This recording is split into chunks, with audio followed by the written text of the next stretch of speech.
আজ আমি করব উচ্ছে আর সজনের ডাঁটা আর বড়ি দিয়ে অসাধারণ একটা রেসিপি, একদম হেলদি, কোনো মশলা নেই।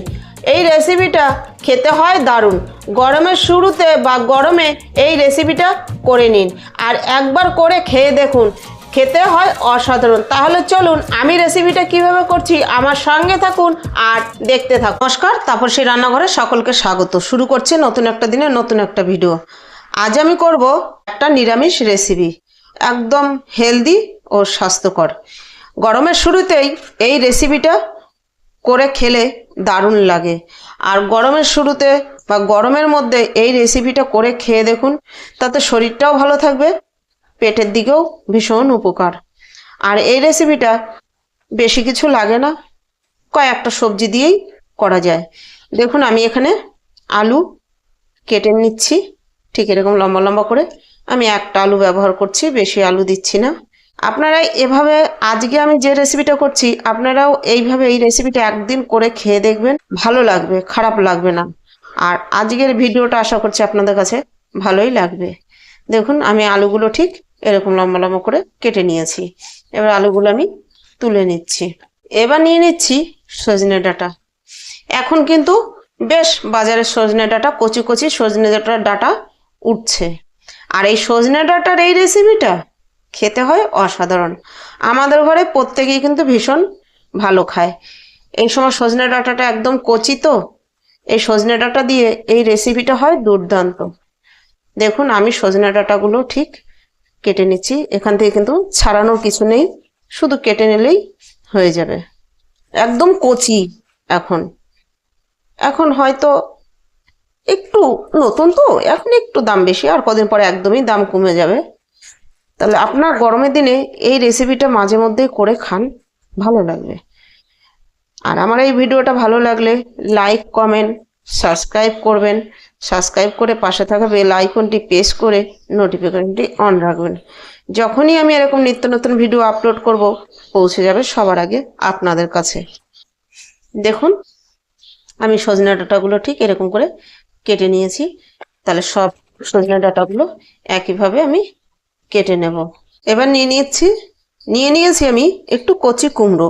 দেখুন সরু করে কেটে নিচ্ছি, 2 চির হলো। আপনারা চাইলে এখানে পাকা কুমড়ো ব্যবহার করতে পারেন, তবে আমি কচি কুমড়োটা ব্যবহার করছি। এবার কচি কুমড়োটাও আমি ঠিক এরকম করে কেটে নিচ্ছি। একদম কচি বলে কিন্তু এটার চোখলা ছাড়াচ্ছি না আমি, একদম। এবার এভাবে আমি বাকি অংশটাও কেটে নেব। কুমড়ো আমি কেটে নিয়েছি। এবার নিয়েছি আমি 4টে উচ্ছে। এই রান্নাটার মেন উপকরণ হচ্ছে উচ্ছে আর সজনের ডাঁটা। এই উচ্ছে দিয়ে এরকম সজনের ডাঁটার এই রেসিপিটা খেতে কিন্তু ভালো লাগে। আর আমাদের তো খুব ভালো, একদম হেলদি একটা রেসিপি। দেখুন আমি উচ্ছেগুলো ঠিক এইভাবে কেটে নিয়ে ভিতরে বীজগুলো ফেলে দিচ্ছি। ভিতরে বীজগুলো আমি নেব না। আমি এটাও কেটে দেখাচ্ছি।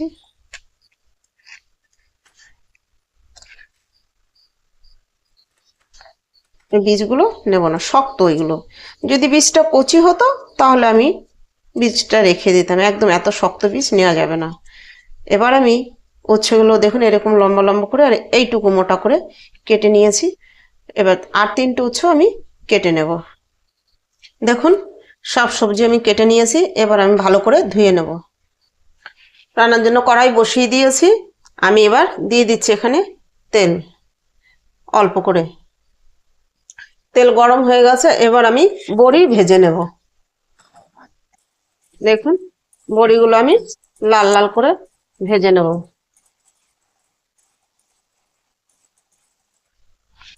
এই বড়িগুলো আমার কিন্তু ঘরে বানানো, কেনা না। আপনারা যদি এই বড়ি বানানো ভিডিও দেখতে চান তাহলে এই ভিডিওতে বড়ি বানানো ভিডিওর লিঙ্ক দেওয়া থাকবে। লিঙ্কে ক্লিক করে আমি কিভাবে বড়িগুলো বানিয়েছি একবার দেখে আসবেন ওই ভিডিওতে। তাহলে দেখুন আমার কিন্তু বড়ি ভাজা কমপ্লিট। এবার আমি এই একটা হাতা দিয়ে তেল ঝরিয়ে ঝরিয়ে তুলে নিচ্ছি। এবার এই তেলের মধ্যে আমি আরো কিছুটা তেল দিয়ে দিচ্ছি। ফোড়নে দিয়ে দিচ্ছি 2টো শুকনো লঙ্কা আর হাফ চা চামচ পাঁচফোড়ন। ফোড়নটা একটু নেড়ে নিচ্ছি হয়ে আসা পর্যন্ত। ফোড়ন হয়ে গেছে, দিয়ে দিচ্ছি কেটে ধুয়ে রাখা আলু। আলুটা দিয়ে আমি 2 মিনিট একটু নেড়ে নিচ্ছি। আলু দিয়ে আমি 2 মিনিট ভেজে নিয়েছি। দিয়ে দিচ্ছি এবার কেটে রাখা কুমড়ো। কুমড়ো দিয়ে দিয়েছি, এবার দিয়ে দিচ্ছি কেটে রাখা সজনের ডাঁটা। এবার সবকিছু দিয়ে আমি ভালোভাবে মিশিয়ে 2 মিনিট একটু নেড়ে নেব কি নেড়ে ভেজে নেব, এরকম 2 মিনিট। সব সবজি দিয়ে আমি 2 মিনিট ভেজে নিয়েছি। এবার দিয়ে দিচ্ছি 5টা চেরা কাঁচা লঙ্কা। ঝালটা আপনারা আপনাদের পছন্দ মতন ব্যবহার করবেন। দিয়ে দিচ্ছি পরিমাণ মতো নুন, দিচ্ছি পরিমাণ মতো হলুদ। এবার সবকিছু দিয়ে আমি আরো 1 মিনিট ভালোভাবে মিশিয়ে নিচ্ছি। আপনারাও এই গরমের শুরুতে বা গরমের মধ্যে এইরকম একটা হেলদি রেসিপি করে নিন, খেতে ভালো আর শরীরের জন্য আমাদের ভীষণ ভালো। ছোট বড় সবারই কিন্তু এইরকম সবজি খাওয়াটা খুবই দরকার। আর আমার রেসিপিটা একদম প্লেন হলেও খেতে কিন্তু এটা দারুণই হয়, ভীষণ ভালো লাগে এটা খেতে। গরম গরম ভাতের সঙ্গে তো বেশ জমে যায় খাওয়াটা।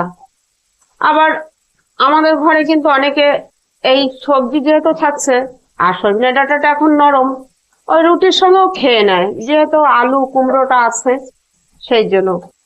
এখানে কিন্তু আর এক্সট্রা কোনো সবজি ব্যবহার করবেন না, সাধারণ এই সবজিটুকু দিয়ে করবেন, এটাই বেশি খেতে ভালো লাগে। নুন হলুদ সবকিছু দিয়ে 1 মিনিট নেড়ে নিয়েছি। এবার দিয়ে দিচ্ছি আমি জল। আমি যেরকম পরিমাণে ঝোল রাখবো আমি সেই হিসেব করে কিন্তু জলটা দিয়েছি। আর আমার সবজির পরিমাণটাও অনেকটা। আপনারা যেরকম ঝোল খেতে চান না শুকনো শুকনো খেতে চান সেই পরিমাণে জল দেবেন। এবার আজ বাড়িয়ে আমি রান্না করব, ফুল আছে, এটা ঢাকা দেব না। ঝোল ভালো করে ফুটে উঠেছে। এবার আমি দিয়ে দিচ্ছি হাফ চা চামচ চিনি। চিনিটা আপনারা পছন্দ না করলে বাদ দিতে পারেন।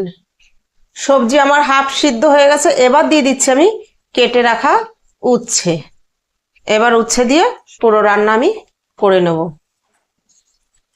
আর দিয়ে দেব এখানে বড়ি, যে বড়ি ভেজে নিয়েছিলাম সেই বড়ি দিয়ে আমি এখন আরো 2-3 মিনিট রান্না করব, সবজিগুলো পুরোপুরি গলে আসা পর্যন্ত। দেখুন আমার এই ভিডিওটা আপনাদের কিরকম লাগছে আপনারা আমাকে কমেন্ট করে জানাবেন। আর যারা এখনো আমাকে সাবস্ক্রাইব করেননি অথচ আমার ভিডিও দেখছেন, তারা আমার সাবস্ক্রাইব করে আমার বন্ধু হয়ে আমার পাশে থাকবেন। আমি যেন সামনের দিনগুলো ভালোভাবে আরো আপনাদের জন্য নতুন নতুন ভিডিও নিয়ে আসতে পারি। আর আপনারা কে কি ধরনের ভিডিও দেখতে চান সেটাও আমাকে কমেন্ট করে জানাবেন, আমি আপনাদের জন্য সেই রকম ভিডিও বানাবো। দেখুন আমার কিন্তু রান্না কমপ্লিট। আমি ঠিক এরকম ঝোল রেখেছি, আমি এর থেকে আর বেশি শুকোবো না, তবে নামানোর পরে কিন্তু আরো শুকিয়ে যাবে। আর বড়িগুলো দেখুন কি সুন্দর সিদ্ধ হয়ে কত বড় বড় হয়ে গেছে, সব সবজি আমার সিদ্ধ হয়ে গেছে। এবার আমি এটা নামিয়ে নেব। দেখুন আমি একটা প্লেটে যে নামিয়ে নিচ্ছি, কি সুন্দর হয়েছে। একদমও বেশি ঝোল রাখিনি, একদমও শুকনো শুকনো করিনি। আপনারাও এভাবে ট্রাই করুন। আর এই গরমে এরকম সবজি খাওয়া খুবই ভালো। গরম তো শুরু হচ্ছে, গরমের সময় এরকম সবজি করে খান, দেখবেন ভালো লাগবে। দেখুন কি সুন্দর হয়েছে। আজ ভিডিওটা এখানেই শেষ করছি। ফিরে আসব নতুন একটা দিনে নতুন একটা ভিডিও নিয়ে।